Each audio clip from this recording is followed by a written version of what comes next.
ca đau tròn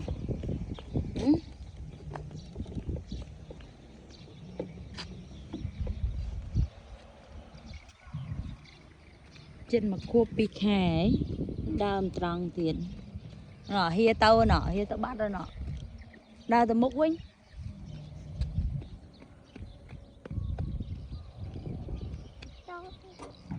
lang với nhật chưa lang chi với nhắn nó hia nó mục ạ lại ba lọ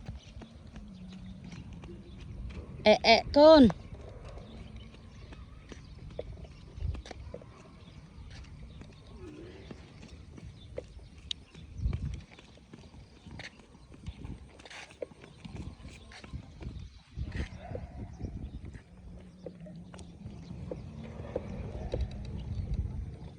mò men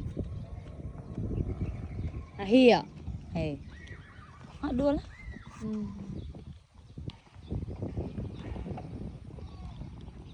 hà sa thuốc mùi hà sa thuốc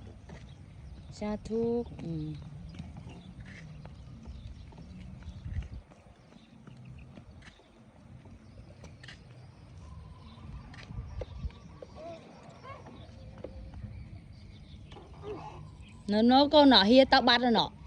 hia tao ta hia tao tam sắt đó tao sắt ơi mở lang chi căng với nhá